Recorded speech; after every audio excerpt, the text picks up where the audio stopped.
what we needed Rooster to be was this kind of an archetype and he needed to be a counterpoint as well to Max.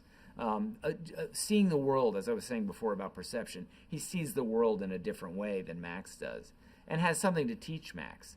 So I think with Harrison's voice, with that weight behind it, he's the kind of teacher you're going to listen to, particularly if you're Max, which I think is good. And I think the minute he shows up, and in animation, what we did is there's not a lot of except when there's something dangerous or scary going on, but there's not a lot of there's no wasted movement with the character of Rooster. He's very, he moves in a straight line. His brow is always very straight, and in fact, that's the way I define his design, is he's a dog with a square jaw, and he's all angles, which is a nice counterpoint to Max, who's a little kind of nervous dog, and when he shows up on the farm, he's wearing a medical cone. So he's a complete contrast to Rooster, who's super cool with his bandana, and here's this little city dog wearing a cone that his therapist gave him. So again, it's part of that too. Patton's voice against Harrison, the contrast there, because Patton, with his voice being a little higher, again, that nervous laugh that he can put in there, it's a nice contrast to the gravel and the grit and the strength of Harrison's voice as the character Rooster. Where we immediately went to, my discussions with Brian and Chris Meledandri was the idea of pets and kids as kind of the theme that would hold the movie together. And I think that's a bit of a fraught relationship, actually, when you have little children and you have a pet. And sometimes people have a pet, the dog first, and then they have a baby.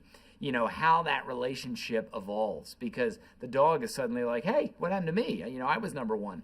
And then this baby comes along and changes the whole dynamic. And it can be, I think for animals, it can be a very difficult experience because, again, babies don't know what they're doing, so they can be very kind of, pull the ears or the tail.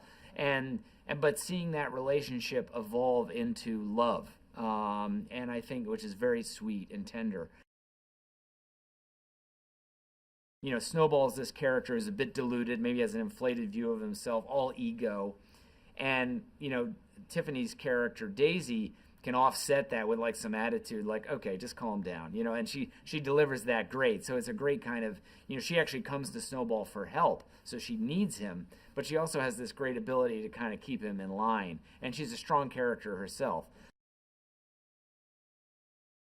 Patton does this great thing as part of the performance, which is a nervous laugh, and it's a great element to the, it's like, oh, okay, it's like a great little thing that, with that character, because he's kind of a vulnerable character, nervous a bit, being a terrier, but also a little scared of the world. It's this little element that you can kind of throw in just to have a greater understanding of who this character is and how he views the world. And we all know people who have a nervous laugh. That's how they handle it.